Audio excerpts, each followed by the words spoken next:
Welcome to Sengoku Daimyo's Chronicles of Japan. My name's Joshua, and this is episode 90, Setting the Stage. So when last we left off, the sovereign, Nunakura Futodamashiki, aka Bidatsu Tennou, had passed away. And there had been some early flirting with Buddhism, which largely ended up pitting members of the relatively new Soga family against the powerful forces of the ancient Mononobe, as well as their allies, the Nakatomi. It even got so bad that the heads of the two houses, Soga no Umako and Mononobe no Moriya, were openly mocking each other at the sovereign's funeral. And unfortunately, things weren't getting better anytime soon. In fact, I probably should warn you around this point that here in the narrative, we're really going to get all Game of Thrones on the archipelago. Family against family, sibling against sibling, with deadly political intrigue. And as we get into it, we should also talk about a few things up front to help put everything in context. So, first, let's come back up to speed on the situation, shall we? So, in the late 6th century, the royal court was in its third dynasty. The sovereign, Nunakura Futodamashiki, aka Bidatsu Tennou, died from a plague that settled on the land. Across the straits, the once small kingdom of Shilla was on the rise, having gobbled up the small polities around it, including Yamato's apparent ally, Nimna. Now the southern peninsula was largely divided between two kingdoms, Shilla and Baekje. Both were in contact with the Yamato court. And then there's the far distant northern power of Goguryeo pressing southward themselves. Yamato's involvement on the peninsula meant there was quite a bit of cross-strait intercourse, in more ways than one. There were Wa on the peninsula, but there were also groups of Baekje, Shilla, and Goguryeo men and women who settled in the archipelago. They brought with them various innovations and ways of thinking. One of these things was the concept of corporate bay families. Now, don't get me wrong, there clearly were families in the archipelago and had been for some time, but at some point we see the literal creation of the official families, the uji, groups of people who, for instance, shared a similar job and were gathered together under a family head who in turn was given a place in the Yamato court. The family then regulated the business of its members to the benefit of the court. These created families, usually marked with the suffix of "bei," became an outgrowth of the court's power, and they were in turn ranked in a collectivist title, or kabane. The highest-ranking uji were given titles of muraji and omi, and the heads of those households were known as the o-muraji and the o-omi. One of the oldest of these families, at least on one side of this growing internal conflict, was known as the Mononobe. They claimed a likely fictional descent from Nigi Hayahi, a heavenly grandchild similar to the ancestor of the royal family, Nenigi no Mikoto, an illustrious backstory that no doubt helped justify their position. As for the rest, well, Mononobe literally translates to the Bay of Things, and in this case, those things were weapons, reflecting a historical role of this important family as the enforcers and heavyweights of the Yamato court. Of course, they weren't the only ones with access to troops and weapons, as we've seen various families raising troops to go fight on the continent. And one can only assume that the most powerful individuals at least had those they could call on when things got physical. For all that the administrative power was rooted in spiritual authority, physical power was still important, and we see this in the way that armor and swords were important elite grave goods, not just for this one single family. And so while others had military might, few groups were tied so clearly to the exercise of martial power as were the Mononobe.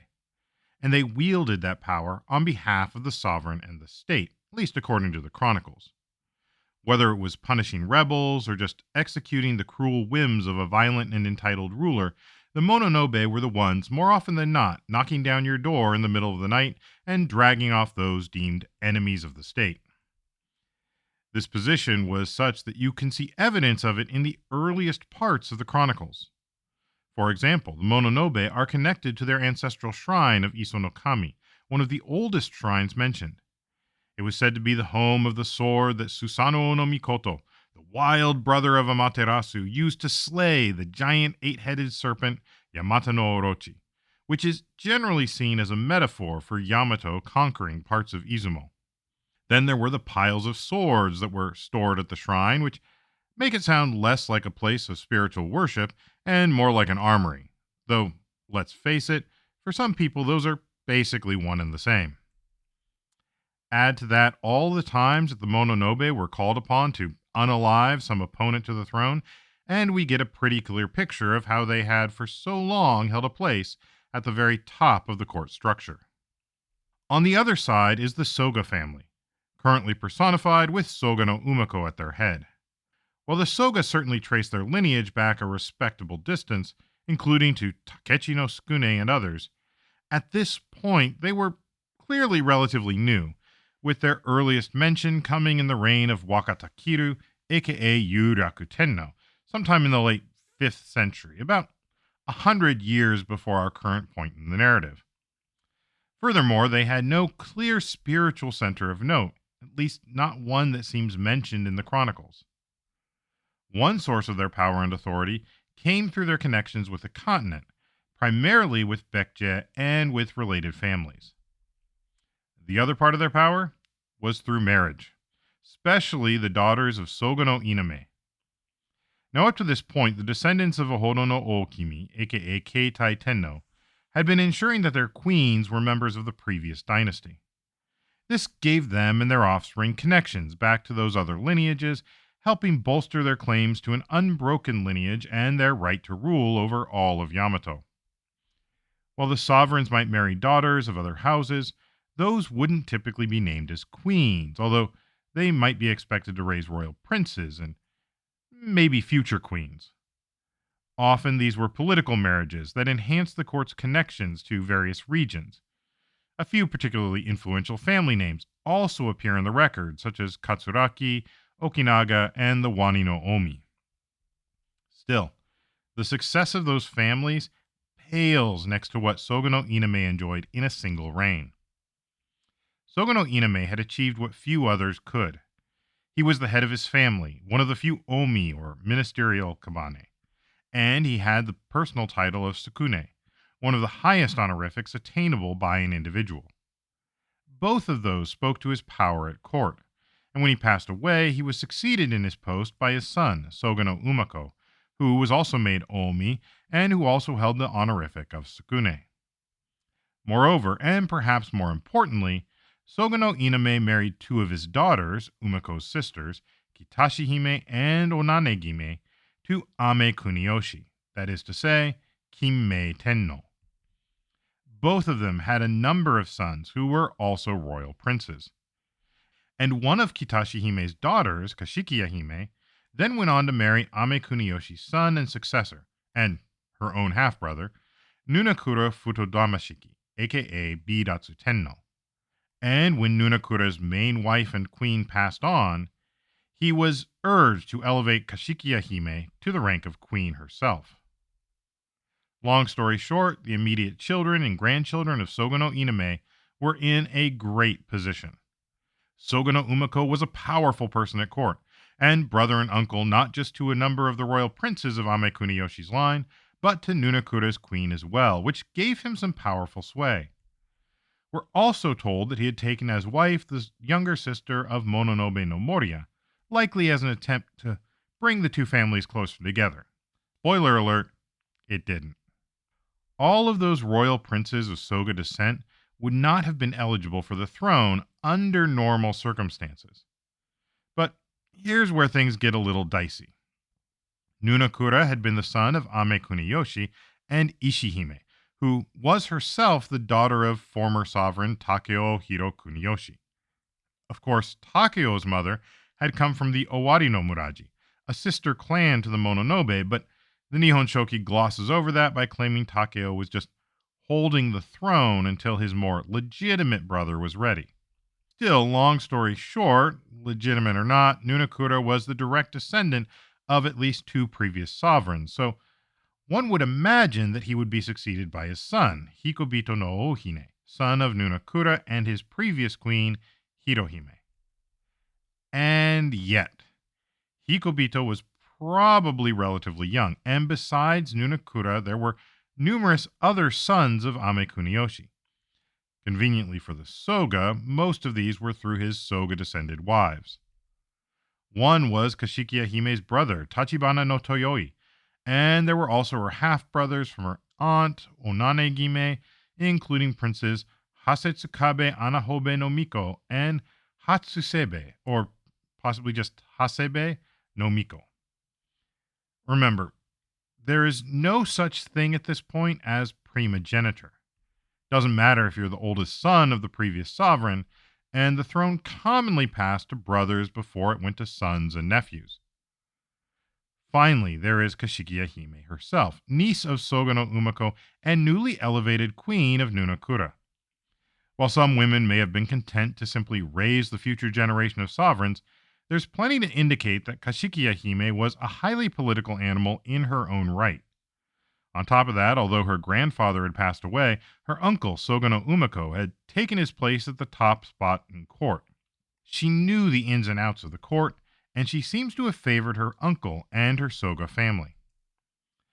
So, when Nunakura, aka Bidatsu Tennou, died of plague, the stage was set for a political challenge to determine just who will be the next sovereign, and more than that, which family, and even which branch of which family, will take the reins in directing the matters of the archipelago going forward.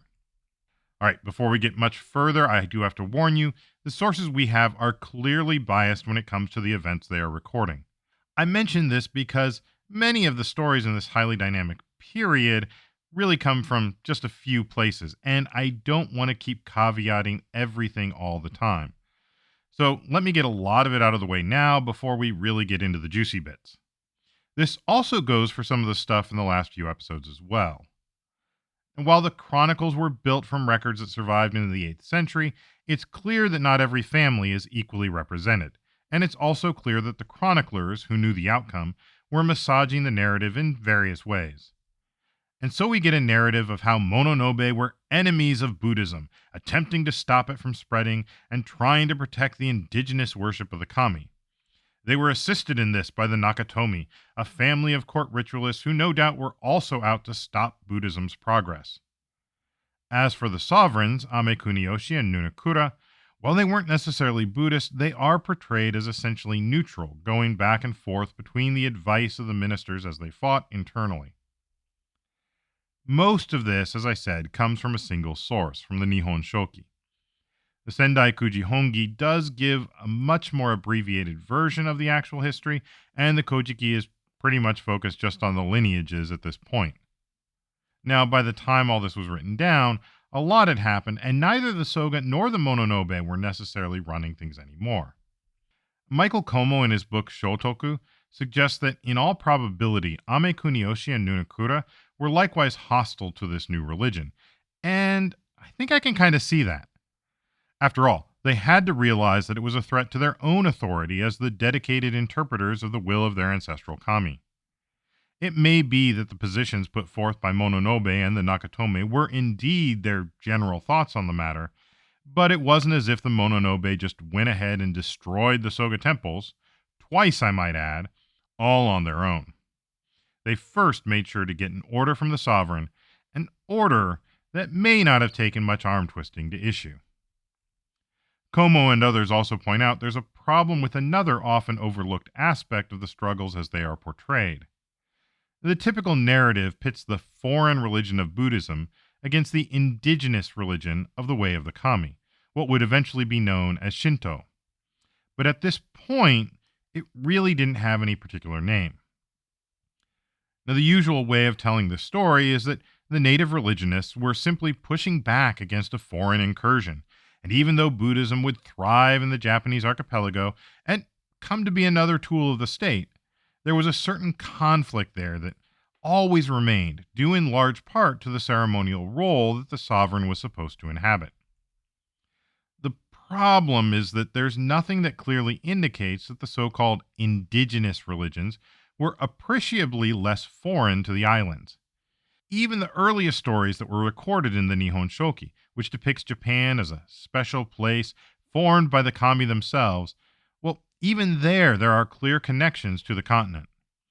In some cases, like with Ame no Hiboko and Himegoso, we have deities coming over directly from the continent as princes and princesses of foreign lands. In others, like with some of the stories of Susanoo, we see the kami coming down from heaven and first setting foot in the world on the Korean peninsula. Combined with a plethora of other clues, at the very least, we can assume that the ways of the kami, including the stories and rituals, were heavily influenced by the continental thoughts and ideas, some of which may have arrived more than a century earlier. At the same time, the use of horizontal tomb chambers is a pretty clear archaeological change that we can see happening. We first saw this tomb design back in the 5th century in Kyushu, and by the 6th century it had spread across the archipelago, becoming the dominant form of tomb construction. Now, how does that connect to continental influence on indigenous spiritual and religious practice, you might ask? Well, I think we can generally agree that tombs, beyond the practical idea of not allowing corpses to just sit around above ground, rotting and breeding disease, well, tombs were largely concerned with what we consider religious concepts about the afterlife. Sure, there's the political capital achieved by reminding everyone just who's in charge, but it is designed around the needs of the rituals surrounding the treatment of the deceased.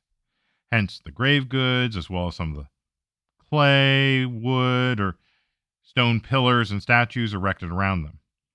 So when the burials go from relatively simple pits dug in the top of these massive burial mounds to more complex chambers of giant stone blocks, which then show evidence of people using them multiple times, well, then we can gather that something changed in the ritual surrounding death and the afterlife. Those changes are then reflected in some of the stories about the kami, including stories about Izanagi and Izanami, about Susanoo, and even about Amaterasu in the Heavenly Rock Cave, which all have imagery associated with this new kind of burial practice. That suggests that these stories either originated in a time where the horizontal burial chambers were prevalent, or at least they were changed and updated as ritual life also changed. And most of these changes can then be traced back to the continent. We can see evidence there of horizontal stone chambers and then trace that influence as it makes its way to Kyushu and then the rest of the archipelago. This isn't to say that there weren't elements that were conceived of on the archipelago itself. Certainly, local traditions evolved to meet the needs of the people, but just not without outside influence. Even today, modern Shinto includes concepts from Taoism, geomancy, general yin-yang theory, among other things, while retaining its own character.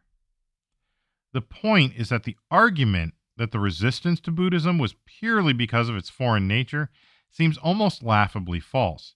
And yet, that has been the view reinforced within the cultural imaginary of the Japanese for centuries, and it would go on to define the separate roles of Shinto and Buddhism in relation to the state for most of that time.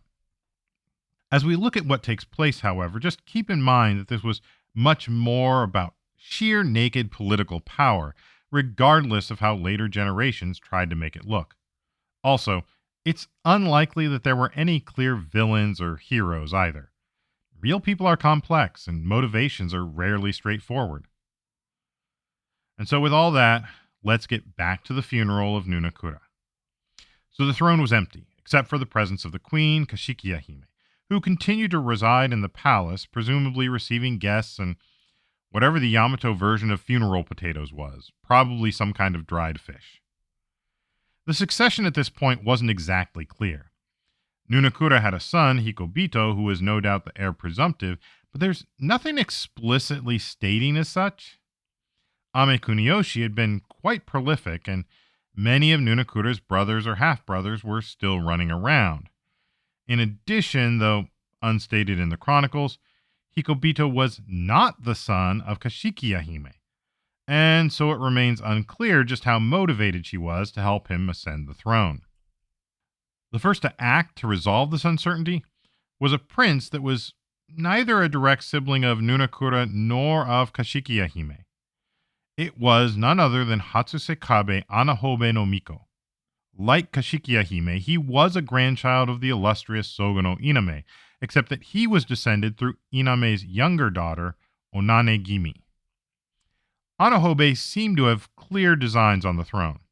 He marched straight up to the palace of interment and demanded entry to see his half-sister. This was the location, by the way, where Nunakura's body was apparently lying in state prior to burial. However, given some of the accompanying statements, I suspect they may have been using Nunakura's own palace for this purpose, and his queen, Kashikiya Hime, was likewise residing there, possibly out of loyalty and expectations, but also because where else was she to go on short notice? The steward in charge of the palace at the time was a man by the name of Miwa no Kimi no Sakai, also just known as Sakai no Kimi. He was suspicious of Anahobe and his intentions. After all, it wouldn't take much for Anahobe to force his way in, force himself on Nunakura's queen, claim that they were married, and therefore that he deserved to rule. It wouldn't be the first time that a sovereign had married the queen, or at least a consort or daughter of the former ruler, in order to strengthen their own claim. Kashikiya Hime was double prized, as she was both the daughter of Ame Kuniyoshi and the queen of Nunakura. Sakai no Kimi wasn't about to let that happen, however. We're told that he had faithfully served the royal family up to that point, and it didn't look like he was about to just lay down now, not even for a prince of the blood. And this pissed off Anahobe to no end. He left, incensed, started talking smack about Sakai no Kimi to basically anyone who would listen. In particular, he complained to the two great ministers, which I can only assume to mean Soga no Umako and Mononobe no Moriya, the Omi and Omaraji of the court. He mentioned how, at the eulogy, Sakai had said that the court of Nunakura would not be left desolate, and that he, Sakai, would keep it pure as the surface of a mirror. Well, who was he to make such a bold claim to be the defender of Nunakura's virtue, especially when there were so many royal princes and the court ministers themselves? And on top of that, he had the temerity to deny Anahobe access to the palace of interment 7 times. For such insolence, Anahobe demanded the authority to put Sakai no Kimi to death. Both the ministers agreed, and the next thing you know, Prince Anahobe grabbed a bunch of troops, along with Mononobe no Moriya, the king's hand of the ancient Yamato court, and put together a posse to go bring justice, in the form of a quick sword to the back of the neck, to Sakai no Kimi. This was not exactly a quiet affair, and when the assembled forces of the aggrieved prince rolled up on the home of Sakai no Kimi and Ikenobe in Iware, he'd already split, hightailing it up Mount Miwa. He then climbed down in the night and made straight away for Kashikiya Hime's country house in Tsubaki-ichi. There he went to hide out and lay low, as Kashikiya Hime herself still had his back. However, it wasn't only the royal family that had some people with divided loyalties. 2 of Sakai's own relatives, Shiratsutsumi and Yokoyama, decided to turn him in, apparently trying to cozy up with Anahobe, whose star appeared to be on the rise. Knowing where Sakai was hiding out, Anahobe and his brother, Hasebe, ordered Mononobe no Moriya to head out and treat Sakai as though he were being played by none other than Sean Bean himself. Not only that, they were to kill his sons as well, ending his direct line. Moriya accepted this duty without hesitation, once again gathering a large force and setting out. I would point out here that Sakai was clearly a close confidant of the previous sovereign, Nunakura, and he was seeking refuge at Queen Kashikiya Hime's summer cottage. We aren't told if she was there or still at the palace of interment, but either way, Moriya's forces were moving against her property. As Soga no Umako heard about this, he quickly came to the conclusion that going after Sakai, and invading the queen's residence to do so, was one of those really bad ideas. Sure, he may have initially agreed to Sakai being punished because, after all, there was an order to things, and no doubt Sakai's actions threatened that order. Though it's also possible that the 2 chief ministers mentioned in the text were others, as nobody is specifically named. So it's possible that Soga no Umako was just now learning about this for the first time, but I doubt it. Still, now he was against it. Perhaps it was the clear involvement of Kashikiya Hime, or maybe it was the thought of killing the innocent kids. Or possibly Umako had come to realize the truth, that this was simply an excuse for Anahobe to try to take the throne for himself. Whatever the reason, Umako went to his nephew Anahobe and pleaded with him not to go with Moriya. He suggested at the very least it would be unseemly for Anahobe to go himself. Anahobe, however, was determined, and so he headed out to meet Mononobe no Moriya and to see to Sakai's end personally. Here the chronicles diverge a bit, giving us two slightly different accounts coming from different records. In one story, Umako tagged along, and eventually he was able to persuade Anahobe not to go himself, and Anahobe finally relented. However, shortly thereafter, Moriya returned with news that he had executed Sakai no Kimi and the others. In the other account, it is Anahobe himself who ended Sakai no Kimi and his line, demonstrating that he was not in the least afraid to get his hands dirty. Either way, Soga no Umako realized that this was not going to be the end of it, and there was likely to be more violence. He was clearly upset that Anahobe hadn't listened to him to call the whole thing off, and Kashikiya Hime, well, I think we can see why she might have not have been happy. The chronicles say they both conceived enmity against Prince Anahobe, even though he was their nephew and cousin, respectively. Now, this was all happening shortly after Nunakura's death. Nunakura died in 585, and this is all taking place between then and the late 586. Clearly, it's related to the question of succession. However, the chronicles try to claim that there was, in fact, a sitting sovereign at that time. That honor went to none other than Kashikiya Hime's own full brother, Tachibana no Toyoi, aka Yomei Tennou. So, given what we've discussed about Anahobe's antics in trying to marry Kashikiya, what's up with that, and where did Toyoi come from? Why Toyoi was selected, or even how he was selected, is a bit strange. We're told that he was the fourth child of Ame Kuniyoshi, and as I mentioned, he was the full brother of Kashikiya Hime, making him a son of Kitashi Hime and a grandson of Soga no Iname. We're also told that he believed in the law of the Buddha and also revered the way of the Kami. Finally, we're told that his capital was set in Iware, specifically at the Ikenobe no Namitsuki no Miya. If that sounds familiar, it's because Ikenobe in Iware was also the location of our Shanbin stand-in, Miwa no Kime no Sakai's house as well. A strange coincidence in a tumultuous time. Now, unfortunately, Toyoi wasn't long on the throne. During the Feast of First Fruits, the Ni Namesai, which was performed on a riverbank in Iware, Toyoi took ill. The Ni Namesai is typically observed on or about the 23rd day of the 11th month of the old lunisolar calendar, which would have been as late as December or even early January, meaning that it was likely cold and possibly even cold and wet, especially along a riverbank. Brings to mind the story of U.S. President William Henry Harrison, who gave his inaugural address on a cold and wet day and ended up catching pneumonia a few weeks later, passing away shortly thereafter. In a similar vein, Toyoi's own illness grew worse and worse, and so he requested that he be able to give worship to the three precious things, that is to say, Buddhism, likely hoping that worshiping the Buddha would cure him.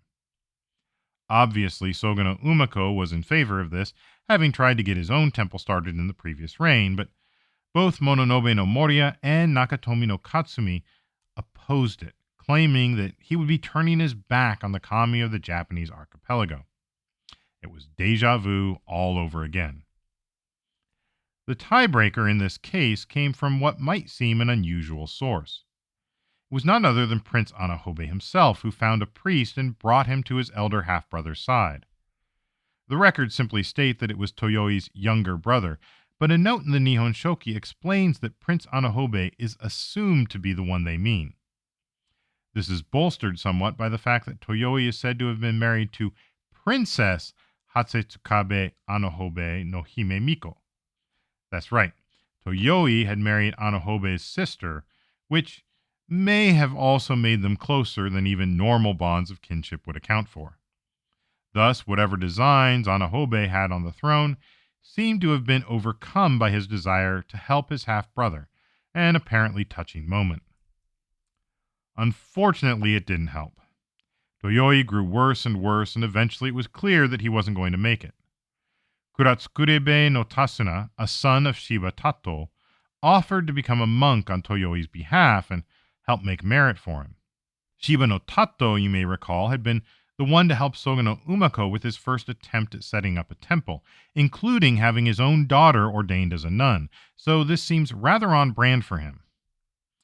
It is interesting that Tasuna is mentioned as a member of the Kuratsukuribe, however, the Guild of Saddlemakers. Once again, this is related to horses, and thus can be related back to Baekje and the continent. Tasuna offered to make a Buddha image that was about 16 feet high and to build a temple. The Chronicles say that this image, along with its attendant bodhisattvas, was still around several centuries later at the temple of Sakata in Minabuchi, which would appear to place it in the region of Asuka, the Soga family stronghold. Toyoi's reign was extremely short, assuming, of course, that he reigned at all. As we've already discussed with Anahobe's Game of Thrones antics, it seems like things were generally up in the air, though it is quite possible that since Toyoi was Kashikiya Hime's full brother, she deferred to him and helped him take the throne as everything else was going on. It is just as likely, though, that the chroniclers needed someone to fill the space, and he fit the bill. There are a couple of things that, at least to me, suggest this interpretation. First off are his offspring, specifically two. One was Nukade Hime, whom he made Ise Princess, which is to say the royal princess or Hime Miko, who was assigned to the shrine of Amaterasu in Ise. There's some question about the actual importance of Ise at this point, but there wouldn't be by the 8th century. And so to the chroniclers, this would have been an important point to make, even though there's some scholarly thought that Ise really wasn't that big a deal until around the time of the Tenmu dynasty. The other child of Tachibana no Toyoi is very important. Someone we've touched on briefly, and honestly, I'll probably go into a whole episode in not too much longer. This was Prince Umayado, aka the Prince of the Kamitsu Palace, or Kamitsumiya. He's probably better known to most people as Shotoku Taishi, and he holds a very special place in Japan's cultural identity about itself and Buddhism. For anyone who hasn't heard of Shotoku Taishi, I'll try to break it down quickly. As I said, we need to do at least one episode on him at some point. Shotoku Taishi is the single individual most credited with spreading Buddhism in Japan. The most mentioned, though he wasn't the first.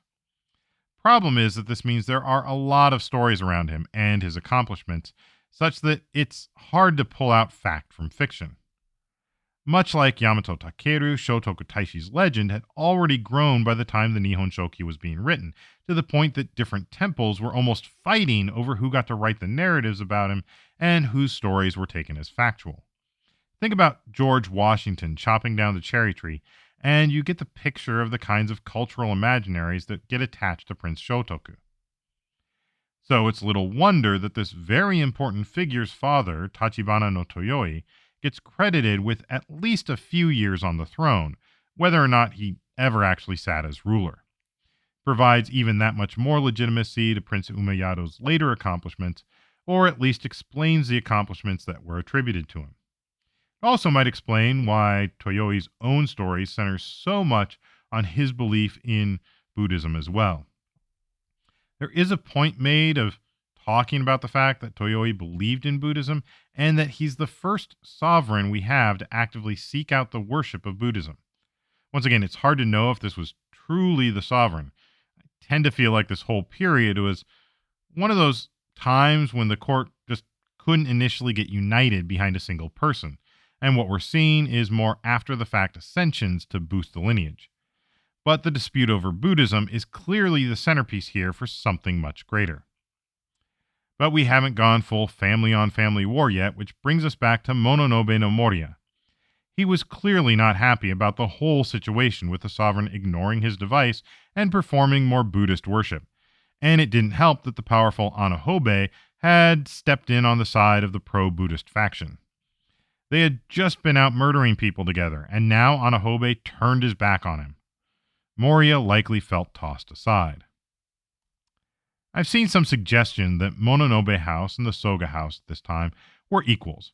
Sure, the Nihon Shoki uses the Omi and Muraji Kubane, with Omi having a distinctly more prominent feel, but it's quite likely that these two families were actually of equal rank. There's the fact that the text at one time refers to the two Oomi, which is generally taken to mean just the two chief ministers, Umako and Moriya, but which also could be seen as acknowledging that Moriya stood on equal footing with Umako. There's also a note in the Sendai Kuji Hongi that suggests that Moriya was made both Omuraji, that is, head of the house, and also a high minister, or Omi. It's unclear exactly what this means, but probably placed him on equal footing with Umako. Certainly in the discussions up to this point, the Mononobe often had the favor of the court over the wishes of the Soga, especially when it came to burning down their Buddhist establishments. Now, however, the Soga were clearly ascendant. The grandsons of Soga no Iname were royal princes, and that shifted the power dynamics. Even Mononobe was a Soga descendant.